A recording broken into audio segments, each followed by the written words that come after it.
ലോകമെമ്പാടുമുള്ള goodness T വിയുടെ പ്രിയ പ്രേക്ഷകരെ, ബൈബിളിലൂടെ ഒരു തീർത്ഥാടനം എന്ന ബൈബിൾ പഠന പങ്ക്തിയുടെ പുതിയ എപ്പിസോഡിലേക്ക് ഏവർക്കും ഹൃദ്യമായ സ്വാഗതം.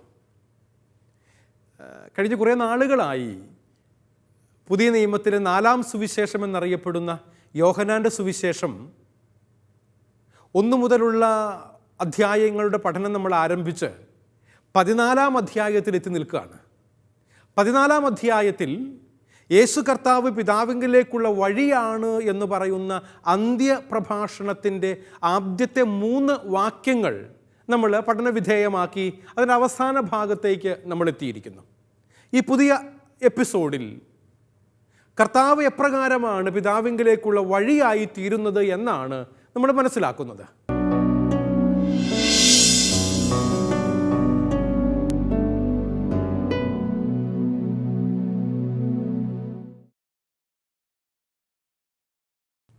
തൻ്റെ മരണത്തിലൂടെയും ഉത്ഥാനത്തിലൂടെയും താൻ മഹത്വപൂർണമായ ദൈവ ഐക്യത്തിലേക്ക് അഥവാ സ്വർഗത്തിലേക്ക് കടക്കുകയാണെന്നും അതുവഴി തൻ്റെ ശിഷ്യന്മാർക്കും മഹത്വപൂർണമായ ദൈവ ഐക്യത്തിലേക്കുള്ള അഥവാ സ്വർഗത്തിലേക്കുള്ള വഴി തുറക്കപ്പെടുമെന്നും ഈശോ തൻ്റെ സ്ലീഹന്മാരെ ഓർമ്മിപ്പിക്കുന്ന പഠിപ്പിക്കുന്ന ഭാഗമാണ് യോഹന്നാൻ 14-ാം അധ്യായത്തിൻ്റെ 2-3 വാക്യങ്ങളിലായി പറയുന്ന കാര്യങ്ങൾ.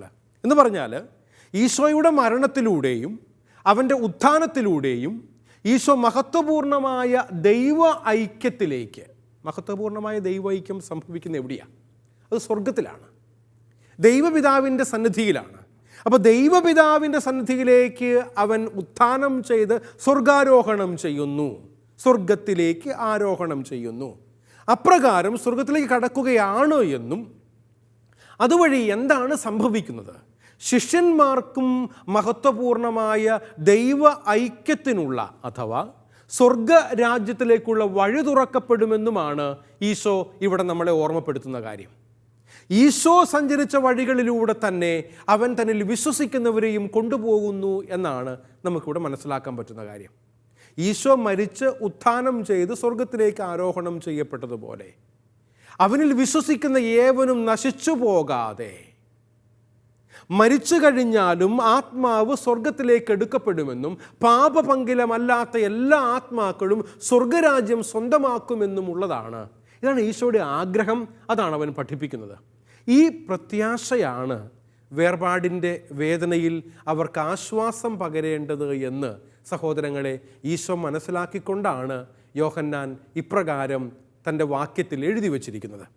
ഇനി നമ്മൾ 14-ാം അധ്യായത്തിൻ്റെ 4 മുതൽ 10 വരെയുള്ള വചനഭാഗമാണ് പഠനവിധേയമാക്കുന്നത്.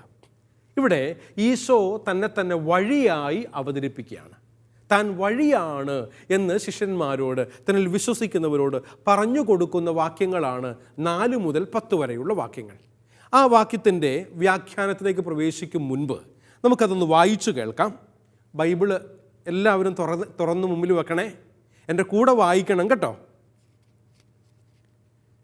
ഞാൻ പോകുന്നിടത്തേക്കുള്ള വഴി നിങ്ങൾക്കറിയാം. തോമസ് പറഞ്ഞു, കർത്താവേ, നീ എവിടേക്ക് പോകുന്നുവെന്ന് ഞങ്ങൾക്കറിഞ്ഞുകൂടാ, പിന്നെ വഴി ഞങ്ങൾ എങ്ങനെ അറിയും?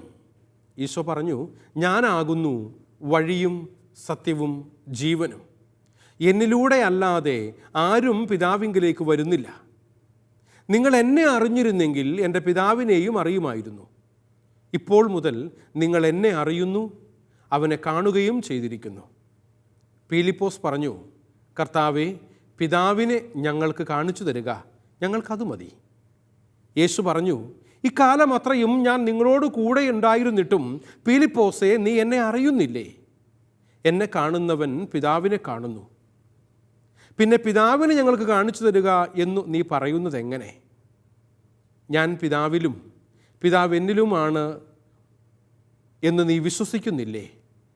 ഞാൻ നിങ്ങളോട് പറയുന്ന വാക്കുകൾ സ്വമേധയാ പറയുന്നതല്ല, പ്രത്യുത എന്നിൽ വസിക്കുന്ന പിതാവ് തൻ്റെ പ്രവൃത്തികൾ ചെയ്യുകയാണ്. നമ്മുടെ കർത്താവായ മിശിഹായിക്ക് സ്തുതി. എത്ര മനോഹരമായിട്ടാണ് ഈശോ തന്നെ വഴിയായി അവതരിപ്പിക്കുന്നത്. താൻ വഴിയാണ് എന്നാണ് ഈശോ പറയുന്നത്. പിതാവിൻ്റെ പക്കൽ അണയാനുള്ള വഴിയായി സ്വയം അവതരിപ്പിച്ചുകൊണ്ട് ഈശോ സ്നേഹന്മാരെ ആശ്വസിപ്പിക്കുകയാണ്. എന്നിലൂടെ അല്ലാതെ ആരും പിതാവിങ്കിലേക്ക് വരുന്നില്ല. സ്വർഗത്തിലേക്ക് പോകാനുള്ള ഏക വഴി യേശു കർത്താവാണ് എന്ന് അസന്നിഗ്ധമായി പ്രഖ്യാപിക്കുന്ന വചനഭാഗമാണിത്. പല വഴികളിലൂടെ സ്വർഗത്തിലെത്താമെന്ന് ആരെങ്കിലും കരുതുന്നുണ്ടെങ്കിൽ അവർക്ക് തെറ്റിപ്പോയി എന്ന് ഈശോ ഓർമ്മപ്പെടുത്താണ്. ഒരു വഴിയേ ഉള്ളൂ. അതേതാ? ഈശോ ആണ് ആ ഏക വഴി. ദൈവപിതാവിൻ്റെ അടുക്കലെത്തുകയെന്ന് പറഞ്ഞാൽ മോക്ഷം പ്രാപിക്കുകയെന്നോ സ്വർഗം സ്വന്തമാക്കുകയെന്നോ ദൈവ ഐക്യത്തിൽ ജീവിക്കുകയെന്നോ എന്തുമായിക്കൊള്ളട്ടെ, അതിന് ഒരേ ഒരു വഴിയേ ഉള്ളൂ കേട്ടോ. ആകാശത്തിനു കീഴെ ഭൂമിക്ക് മുകളിൽ രക്ഷയ്ക്കായി ഒരേ ഒരു നാമം മാത്രമേ നൽകപ്പെട്ടിട്ടുള്ളൂ എന്ന് അപ്പസ്തോല പ്രവർത്തനങ്ങൾ 4-ാം അധ്യായം 12-ാം തിരുവചനത്തിൽ പറയുന്ന വാക്യം വളരെ കൃത്യമാണ്. യേശു കർത്താവിൽ വിശ്വസിച്ചാൽ നീയും നിന്റെ കുടുംബവും രക്ഷ പ്രാപിക്കുമെന്ന് പറയുന്നതിൻ്റെ കാരണം ഇതാണ്. എന്ന് പറഞ്ഞാൽ വളരെ വ്യക്തമാണ്, വഴി ഈശോയാണ്, ഈശോ മാത്രമാണ്. അതുകൊണ്ട് സഹോദരങ്ങളെ മനസ്സിലാക്കുക, ഞാൻ പോകുന്നിടത്തേക്കുള്ള വഴി നിങ്ങൾക്കറിയാമെന്ന് ഈശോ 14-ാം അധ്യായത്തിൻ്റെ 4-ാം വാക്യത്തിൽ പറയുമ്പോൾ തോമാസ് ശ്ലീഹ ഈശോ പോകുന്ന ഇടവും അവിടേക്കുള്ള വഴിയും അറിഞ്ഞുകൂടാ എന്നാണ് പ്രതികരിക്കുന്നത്. നമ്മുടെ തോമാസ് ശ്ലീഹ ചാടിക്കറി പറയുന്നുണ്ട്, നിങ്ങൾക്ക് വഴി അറിയാം എന്ന് ഈശോ പറയും. ഞാൻ എവിടേക്കാണ് പോകുന്നതെന്ന് നിങ്ങൾക്കറിയാം എന്ന് ഈശോ പറയുമ്പോൾ ഈശോയോട് തോമാസ് ശ്ലീഹ പറയുന്ന കാര്യം എന്താ? നീ എവിടേക്കാണ് പോണേന്ന് ഞങ്ങൾക്ക് അറിയാൻ പാടില്ല, പിന്നെ വഴി ഞങ്ങൾ എങ്ങനെ അറിയും? ന്യായമല്ലേ? ഈശോയോട് ന്യായമായ ഒരു ചോദ്യമാണ് തോമാസ് ശ്ലീഹ ചോദിക്കുന്നത്. എന്താ ചോദ്യം? നീ എങ്ങോട്ടാണ് പോകുന്നത് എന്ന് ഞങ്ങൾ അറിയുന്നില്ല, പിന്നെ വഴി ഞങ്ങൾ എങ്ങനെ അറിയും? സഹോദരങ്ങളെ, കർത്താവിനെ കൊണ്ട് ഒരു വലിയ വിശ്വാസ സത്യം പ്രഘോഷിക്കാനുള്ള വഴി ഒരുക്കുക തോമാസ് ശ്ലീഹയുടെ ഈ വാക്കുകൾ. തോമാസ് ശ്ലീഹ ഇങ്ങനെ പറഞ്ഞതുകൊണ്ടാണ് ഈശോയ്ക്ക് പറയേണ്ടി വന്നത്, വഴിയും സത്യവും ജീവനും ഞാനാണ്, എന്നിലൂടെ അല്ലാതെ ആരും പിതാവിങ്കലേക്ക് വരുന്നില്ല എന്ന് 14-ാം അധ്യായത്തിൻ്റെ 6-ാം തിരുവചനത്തിൽ യേശു കർത്താവ് പറയാനുള്ള കാരണം ആരാണ്? തോമാസ് ശ്ലീഹയാണ്. തോമാസ് ശ്ലീഹ ഈശോയോട് ചോദിച്ചതുകൊണ്ടാണ് ഈശോയ്ക്ക് ഇപ്രകാരം പറയേണ്ടി വന്നത് എന്ന് നമുക്ക് മനസ്സിലാക്കാൻ വേണ്ടി പറ്റും. എന്ന് പറഞ്ഞാൽ തോമാസ് ശ്ലീഹ ഈശോയോട് വളരെ ഇന്നസെൻ്റായിട്ടാണ് സംസാരിക്കുന്നത്. സ്നേഹമുള്ളവർക്ക് ഒരുപക്ഷെ ശാഠ്യം പിടിക്കാൻ പോലും ഉള്ള സ്വാതന്ത്ര്യം ഉണ്ടാവും. എനിക്ക് തോന്നുന്നു അതുകൊണ്ടാവണം കർത്താവ് മരിച്ചുയർത്ത് ശിഷ്യന്മാർക്ക് പ്രത്യക്ഷപ്പെട്ടപ്പോൾ തോമാസ് ശ്ലീഹ കൂടെ ഇല്ലായിരുന്നു. 8 ദിവസങ്ങൾക്ക് ശേഷം അവൻ വീണ്ടും വന്നപ്പോൾ തോമസ് കൂടെ ഉണ്ടായിരുന്നു. അപ്പോൾ ഈശോയോട് തോമാസ് ശ്ലീഹ വഴക്കിടുന്നുണ്ട്, ഇല്ലേ? എന്താ വഴക്കിൻ്റെ കാരണം? ശാഠ്യം പിടിക്കുകയാണ് തോമാസ് ശ്ലീഹ. കാരണം എന്താണെന്നറിയാവോ? തോമാസ് ശ്ലീഹ വന്നു കഴിഞ്ഞപ്പോൾ ബാക്കിയുള്ളവന്മാരൊക്കെ വീമ്പ് പറയാൻ തുടങ്ങി. എന്താ പറഞ്ഞത്? കർത്താവിനെ ഞങ്ങൾ കണ്ടു, എഴുന്നേറ്റ കർത്താവിനെ ഞങ്ങൾ കണ്ടു എന്ന് പറയുമ്പോൾ തോമാസ് ശ്ലീഹ പറയുന്നൊരു കാര്യമുണ്ട് കേട്ടോ. എന്താ പറയണേ? നിങ്ങളെപ്പോലെ തന്നെ 3 വർഷം അവൻ്റെ പുറകെ നടന്നവനാ ഞാനും, എനിക്കെന്നെ അവകാശമില്ലേ? ഇതൊരു ശാഠ്യമാണ്. ആ ശാഠ്യത്തിന് മുമ്പിൽ ഈശോ തോറ്റുകൊടുത്തു എന്ന് ഞാൻ പറയും. ഈശോ വീണ്ടും പ്രത്യക്ഷപ്പെട്ടു, 2ാമതൊരിക്കൽ കൂടി. ആർക്ക് വേണ്ടിയിട്ടാണ്? തോമാസ് ശ്ലീഹായ്ക്ക് വേണ്ടിയിട്ട്. എന്നിട്ട് തോമാസ് ശ്ലീഹായി വിളിക്കുന്നത്, തോമസേ ഇവിടെ വാ, വിരലിവിടെ കൊണ്ടുവന്ന് വെക്ക്, ഇത് ഞാനാണെന്ന് നീ തിരിച്ചറിയുക. വലിയ വിശ്വാസ പ്രഘോഷണം ഉണ്ടായി. എൻ്റെ കർത്താവേ, എൻ്റെ ദൈവമേ, ഇതൊന്നുമില്ല ബാക്കി. നീയാണ് എൻ്റെ സർവസ്വവും എന്ന് ഫ്രാൻസിലെ അസീസിയിലെ വിശുദ്ധ ഫ്രാൻസിസ് വിളിച്ചു പറഞ്ഞതുപോലെ തോമാസ് ശ്ലീഹായും തൻ്റെ വിശ്വാസ പ്രഘോഷണം നടത്താം. എൻ്റെ കർത്താവേ, എൻ്റെ ദൈവമേ, ഇനി നീ അല്ലാതെ മറ്റൊരു ആശ്രയം എനിക്കില്ല, നീ എൻ്റെ സർവസ്വവുമാണ് എന്ന് സാഷ്ടാംഗ പ്രണാമം ചെയ്യുന്നത് പോലെയാണ് തോമാസ് ശ്ലീഹ ഈശോയോട് പറഞ്ഞത്. സഹോദരങ്ങളെ, സ്നേഹമുണ്ടെങ്കിൽ ശാഠ്യം പിടിക്കാൻ വേണ്ടി പറ്റും. സ്നേഹശാഠ്യം എന്നാണ് പറയുക, ദുശാഠ്യം അല്ല കേട്ടോ. ചിലർക്ക് ഇങ്ങനെ ദുശാഠ്യം പിടിച്ചിരിക്കും. സ്വന്തം കാര്യം നടത്തിയെടുക്കാൻ വേണ്ടിയിട്ട്, എങ്ങനെയെങ്കിലും നടത്തിയെടുക്കാൻ വേണ്ടിയിട്ടുള്ള എല്ലാ കുതന്ത്രങ്ങളും ചെയ്യുന്നവരുണ്ട്. അതിനെക്കുറിച്ചല്ല ഞാൻ പറയുക. മറിച്ച് സ്നേഹപൂർവ്വമുള്ള ശാഠ്യം പിടുത്തമെന്ന് പറഞ്ഞാൽ എനിക്കിത് ലഭിക്കുമെന്നുള്ള ഉറപ്പോടുകൂടിയുള്ള സ്നേഹത്തിലുള്ള ഭാവമാണത്. അതുകൊണ്ട് തന്നെയും ഈശോയോട് തോമാസ് ശ്ലീഹ പറയുന്ന വാക്കുകൾ കൃത്യമാണ്. നീ എവിടേക്കാണ് പോകുന്നതെന്ന് ഞങ്ങൾക്കറിയാം. ഡെസ്റ്റിനേഷൻ ക്ലിയർ അല്ല, പിന്നെ എങ്ങനെ അങ്ങോട്ടുള്ള വഴി നമ്മൾ അറിയുന്നേ? ഇപ്പം നമുക്ക് ഗൂഗിൾ മാപ്പ്, പലതരത്തിലുള്ള മാപ്പുകൾ നമുക്കിന്ന് ലഭ്യമാണ് അല്ലേ? യാത്ര ചെയ്യുന്നവർക്ക് വലിയ ഉപകാരമാണ് കേട്ടോ. ഞാനും മാപ്പ് ഉപയോഗിച്ചുകൊണ്ട് പോകാറുണ്ട്. ചില സ്ഥലങ്ങളിൽ ആദ്യമായിട്ടൊക്കെ പോകുമ്പോൾ, പുതിയ സ്ഥലങ്ങളിലേക്കൊക്കെ പോകുമ്പോൾ, വണ്ടിയിൽ കയറിയിരിക്കുമ്പോൾ പെട്ടെന്ന് തന്നെ ഈ മൊബൈൽ ഫോണിൽ നമുക്ക് ആപ്ലിക്കേഷൻസ് ധാരാളം അവൈലബിൾ ആണ്. അതിൽ പോകുന്ന സ്ഥലം, ഡെസ്റ്റിനേഷൻ അടിച്ചു കൊടുത്തു കഴിഞ്ഞാൽ അവിടേക്കുള്ള പല വഴികൾ നമുക്ക് കാണിച്ചു തരും. അതിലേറ്റവും ഈസിയർ ആയിട്ടുള്ള, കുറച്ച് സമയം കൊണ്ട് എത്താവുന്ന നല്ല റോഡുകളുള്ള വഴികൾ നമുക്ക് ചൂസ് ചെയ്യാനുള്ള ഓപ്ഷൻസ് നമ്മുടെ മുമ്പിലുണ്ട്. പോകാനുള്ള സ്ഥലം അടിച്ചു കൊടുക്കുമ്പോഴാണ് അവിടേക്കുള്ള വഴികളൊക്കെ കൃത്യമായിട്ട് ഇങ്ങനെ വരുന്നത് ഇല്ലേ? മാപ്പിൽ നോക്കിയാൽ നിങ്ങൾക്ക് മനസ്സിലാകും അതെങ്ങനെയാണ് അത് ക്രിയേറ്റ് ചെയ്യപ്പെട്ടിരിക്കുന്നത് എന്നുള്ളത്, അതിൻ്റെ ഫങ്ഷൻസ്. തോമാസ് ശ്ലീഹ പറഞ്ഞെന്താ? നീ എവിടേക്കാ പോണേന്ന് ഞങ്ങൾക്കറിയാൻ പാടില്ലെന്നേ, പിന്നെ അങ്ങോട്ടുള്ള വഴി ഞങ്ങൾ എങ്ങനെയാ അറിയണേ? ന്യായമായ ഈ ചോദ്യത്തിന് മുമ്പിലാണ് 6-ാം വാക്യത്തിൽ ഈശോ പറയുന്നത്, വഴിയും സത്യവും ജീവനും ഞാനാണ് അല്ലേ? അതാണ് ഈശോ പറയുന്നത്, ഏക വഴി, പിതാവിങ്കലേക്കുള്ള ഏക വഴി ഞാനാ. പിതാവിങ്കിൽ എത്തിച്ചേരാൻ വേണ്ടി നീ ആഗ്രഹിക്കുന്നുവെങ്കിൽ വേറൊരു വഴി നിനക്കില്ലെന്ന്, നോ ഓപ്ഷൻസ്, ഒറ്റ വഴിയേ ഉള്ളൂ. അതുകൊണ്ടാണ് യേശുവിൽ വിശ്വസിക്കുക എന്ന് പറയുക. ഒരിടയനും ഒരു തൊഴുത്തും എന്നുള്ള സങ്കല്പം വരുന്ന അങ്ങനെയാണ്.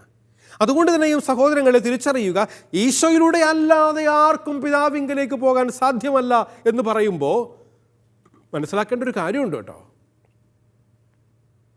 ഈശോ മാത്രമാണ് ഏക രക്ഷകൻ എന്നുള്ള ബോധ്യത്തിലേക്ക് നീ വളരുക എന്നുള്ളതാണ്.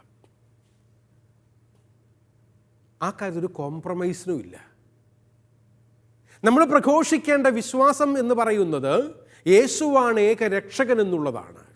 യേശുവാണ് ഏക വഴി, എന്തിന്? സ്വർഗത്തിൽ എത്തിച്ചേരാൻ വേണ്ടിയിട്ട്. അപ്പോൾ അതിലേക്ക് മറ്റുള്ളവരെ നയിക്കുക എന്നുള്ളത് യേശുവാണ് വഴി എന്നറിഞ്ഞ നമ്മുടെ ഉത്തരവാദിത്വമാണ്. അതാണ് സുവിശേഷ പ്രഘോഷണങ്ങളിലൂടെ, ധ്യാന കേന്ദ്രങ്ങളിലൂടെ, അജപാലന ശുശ്രൂഷകളിലൂടെ, മൈഗ്രൻ്റ് കെയറിലൂടെ, പാസ്റ്ററൽ മിനിസ്ട്രിയിലൂടെ നമ്മളൊക്കെ ചെയ്യുന്ന കാര്യങ്ങൾ ഇതൊക്കെ തന്നെയാണ്. അത് നമ്മുടെ ആതുരാലയങ്ങളിലൂടെയുള്ള സൗഖ്യ ശുശ്രൂഷകളിലൂടെയാകട്ടെ, അത് നമ്മുടെ ഓർഫനേജുകളിലൂടെ അല്ലെങ്കിൽ വിദ്യാഭ്യാസ സ്ഥാപനങ്ങളിലൂടെയുള്ള ബൗദ്ധികമായ പഠനങ്ങളുടെ മേഖലകളിലായിക്കൊള്ളട്ടെ, ലക്ഷ്യം വെക്കുന്നത് പിതാവിങ്കിലേക്കുള്ള വഴിയായി യേശുവിൽ എത്തിച്ചേരുക എന്നുള്ളതാകണം. മറ്റുള്ളവരോട് പറഞ്ഞു കൊടുക്കേണ്ടതും ഈ വഴിയെക്കുറിച്ച് മാത്രമാകണമെന്നുള്ളതാണ്. അതിന് പല മാർഗങ്ങൾ നമ്മുടെ മുമ്പിലുണ്ട് എന്നുള്ളതാണ് പ്രധാനപ്പെട്ട കാര്യം. ഈശോ പിതാവിലേക്കുള്ള വഴിയായി തീർന്നത് സത്യവും ജീവനും ആയതുകൊണ്ടാണ്. രണ്ട് കാര്യങ്ങളാണ് അവിടെ ഉള്ളത്. എങ്ങനെയാണ് ഈശോ വഴിയായി തീർന്നത്? കാരണം അവൻ സത്യമാണ്, അവനിൽ ജീവനുണ്ട്, അതുകൊണ്ട് അവൻ വഴിയായി തീർന്നു എന്ന് പറഞ്ഞാൽ, സത്യം എന്നത് ദൈവത്തിൻ്റെ സ്വയം വെളിപ്പെടുത്തലായിട്ടാണ് യോഹന്നാൻ ശ്ലീഹായുടെ സുവിശേഷം അവതരിപ്പിക്കുന്നത് എന്ന് 18-ാം അധ്യായത്തിൻ്റെ 37-ാമത്തെ വാക്യം വായിക്കുമ്പോൾ നമുക്ക് മനസ്സിലാക്കാൻ സാധിക്കും. യോഹന്നാന്റെ സുവിശേഷം 18-ാം അധ്യായത്തിൻ്റെ 37-ാമത്തെ വാക്യത്തിൽ അപ്രകാരം ഒരു വചനം നമുക്ക് കാണാൻ സാധിക്കും. 18-ാം അധ്യായം 37-ാം തിരുവചനം ഇങ്ങനെ പറയുന്നു: പീലാത്തോസ് ചോദിച്ചു, അപ്പോൾ നീ രാജാവാണ് അല്ലേ? യേശു പ്രതിവചിച്ചു, നീ തന്നെ പറയുന്നു ഞാൻ രാജാവാണെന്ന്. ഇതിനു വേണ്ടിയാണ് ഞാൻ ജനിച്ചത്, ഇതിനു വേണ്ടിയാണ് ഞാൻ ഈ ലോകത്തിലേക്ക് വന്നതും, സത്യത്തിന് സാക്ഷ്യം നൽകാൻ. സത്യത്തിൽ നിന്നുള്ളവൻ എൻ്റെ സ്വരം കേൾക്കുന്നു. സത്യത്തിനു വേണ്ടി സാക്ഷ്യം നൽകാൻ വേണ്ടിയിട്ടാണ് ഞാൻ വന്നത് എന്നും സത്യം പറയുന്നവനിൽ ഞാൻ വസിക്കുന്നു എന്നും കർത്താവ് പറയുമ്പോൾ, സത്യമാണ് ദൈവമെന്ന് നമ്മളെ ഓർമ്മപ്പെടുത്താണ്. ദൈവത്തിൻ്റെ സ്വയം വെളിപ്പെടുത്തൽ സത്യത്തിലാണ് എന്നുള്ള ബോധ്യത്തിലേക്ക് നമ്മളെ വളർത്താൻ 18-ാം അധ്യായത്തിൻ്റെ 37-ാം തിരുവചനം പ്രിയ സഹോദരങ്ങളെ നമുക്ക് സഹായകമാണ്. എന്ന് പറഞ്ഞാൽ സത്യമുള്ളവനിൽ ദൈവമുണ്ട് എന്നാണ് അർത്ഥം. സത്യസന്ധമായി ജീവിക്കണം, സത്യം മാത്രമേ പറയൂ എന്ന നിർബന്ധ ബുദ്ധി നമുക്കുണ്ടാകണം. അപ്രകാരം ഞാനും നിങ്ങളും ജീവിക്കാൻ വേണ്ടി ശ്രമിക്കുമ്പോഴാണ് യേശു കർത്താവ് പറഞ്ഞ വഴിയായി, സത്യമായി, തുടർന്ന് അവനിലുള്ള നിത്യജീവനായി ഞാനും നിങ്ങളും മാറുന്നത് എന്ന് സഹോദരങ്ങളെ നമുക്ക് മനസ്സിലാക്കാൻ വേണ്ടി പറ്റും. അതുകൊണ്ടാണ് പിതാവായ ദൈവത്തെ ലോകത്തിന് വെളിപ്പെടുത്തി കൊടുക്കുന്നതുകൊണ്ട് ഈശോ പിതാവിങ്കലേക്ക് എല്ലാവരെയും നയിക്കുന്ന വഴിയായി തീരാനുള്ള കാരണവും അതാണ്. ആരും ഒരിക്കലും കണ്ടിട്ടില്ലാത്ത ദൈവത്തെ വെളിപ്പെടുത്തിയത് അവിടുത്തെ ഏകജാതനായ ഈശോ മിശിഹായാണ് എന്ന് 1-ാമത്തെ അധ്യായത്തിൽ തന്നെ നമ്മൾ വായിച്ചു കേട്ട കാര്യമാണ്. യോഹന്നാന്റെ സുവിശേഷം 1-ാം അധ്യായത്തിൻ്റെ 18-ാമത്തെ വാക്യത്തിൽ സഹോദരങ്ങളെ നമ്മൾ വായിച്ച് കേട്ട് മനസ്സിലാക്കിയ കാര്യമാണത്. ആ വചനം ഇപ്രകാരമാണ് നമ്മോട് പറയുക. യോഹന്നാന്റെ സുവിശേഷം 1-ാം അധ്യായം 18-ാമത്തെ തിരുവചനം പറയുന്നു, ദൈവത്തെ ആരും ഒരിക്കലും കണ്ടിട്ടില്ല, പിതാവുമായി ആത്മബന്ധം പുലർത്തുന്ന ദൈവം തന്നെയായ ഏകജാതനാണ് അവിടുത്തെ വെളിപ്പെടുത്തിയത്. എന്ന് പറഞ്ഞ അർത്ഥം എന്താ? ദൈവം തന്നെയായ ഏകജാതൻ പിതാവും പുത്രനും തമ്മിലുള്ള ഗാഠമായ ബന്ധത്തെ കമ്പാർട്ട്മെൻറ്റ് ചെയ്യാൻ പറ്റാത്ത രീതിയിൽ ഇഴചേർന്നു കിടക്കുന്ന ബന്ധത്തെക്കുറിച്ചാണ് വചനം പറയുന്നത്. എന്ന് പറഞ്ഞാൽ ദൈവം തന്നെയായ ഏകജാതനായ യേശു കർത്താവാണ് പിതാവിനെ നമുക്ക് വേണ്ടി വെളിപ്പെടുത്തി തന്നത് എന്ന് ഈ വചനഭാഗം നമ്മളെ ഓർമ്മപ്പെടുത്തുന്നുണ്ട് യോഹന്നാൻ 1-ാം അധ്യായത്തിൻ്റെ 18-ാം തിരുവചനത്തിലൂടെ കണ്ണോടിക്കുമ്പോൾ. അപ്പോൾ അതുകൊണ്ട് സത്യം എന്ന് പറഞ്ഞാൽ ദൈവമാണ്, ദൈവത്തിൽ വസിക്കുക എന്നുള്ളതാണ്, ദൈവത്തോടൊത്തായിരിക്കുക എന്നുള്ളതാണ്. അവനാണ് സത്യദൈവം എന്നുള്ള ബോധ്യമാണ്. അതിനുശേഷം പിന്നെ ജീവനാണ്, വഴി, സത്യം, ജീവൻ. ഇതാണല്ലോ ഈശോ 14:6 പറയുന്ന കാര്യം. എങ്ങനെയാണ് ഈശോ ജീവനാകുന്നത്? നിങ്ങൾക്ക് സ്ക്രീനിൽ കാണാനായി സാധിക്കും. ജീവൻ ദൈവത്തിൻ്റെ ജീവനാണ് എന്ന് പറയുന്ന അർത്ഥം എന്താ? ദൈവമാണ് ജീവൻ നൽകുന്നത് എന്നർത്ഥം. ദൈവത്തിലൂടെയാണ് ജീവൻ വരുന്നത് ഈ ലോകത്തിലേക്ക്. ദൈവം നൽകുന്ന ജീവനാണ് ഞാനും നിങ്ങളും സ്വീകരിക്കുന്നത്. ഈ ജീവൻ നിത്യജീവനിലേക്ക് എത്താനുള്ളതാണ് എന്ന് നമ്മളെ ഓർമ്മപ്പെടുത്തുന്നുണ്ട് ഈ വചനം. അതുകൊണ്ടാണ് പിതൃപുത്ര ബന്ധത്തിൽ ദൈവത്തിൻ്റെ ജീവനിൽ പങ്കുചേരുന്ന ഏക വ്യക്തി ഈശോ മിശിഹായാണ്. പിതൃപുത്ര ബന്ധത്തിൻ്റെ ആഴത്തിലാണ് ഈ ദൈവിക ജീവൻ നമുക്ക് വെളിപ്പെട്ട് കിട്ടുന്നത് എന്നതാണ് ജീവൻ എന്നതുകൊണ്ട് അവിടുന്ന് അർത്ഥമാക്കുന്നത്. വഴിയായ ഈശോ, സത്യമായ ഈശോ ജീവനായി തീരുന്നത് പിതാവുമായുള്ള ഗാഠമായ പുത്രബന്ധത്തിൽ നിന്നാണ്.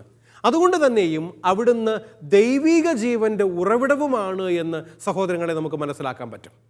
ദൈവിക ജീവൻ്റെ ഉറവിടമായ യേശു കർത്താവിനെ സ്വീകരിക്കാൻ, അവനോട് കൂടെയായിരിക്കാൻ വേണ്ടിയിട്ടാണ് ദൈവം നമ്മളെ വിളിച്ചിരിക്കുക. പിതാവിൻ്റെ ജീവൻ പ്രത്യക്ഷപ്പെട്ടത് ഈശോയിലൂടെയാണ്, അല്ലേ? പിതാവിനെ നമ്മൾ ആരും കണ്ടിട്ടില്ല, വചനം പറയുന്നുണ്ട്.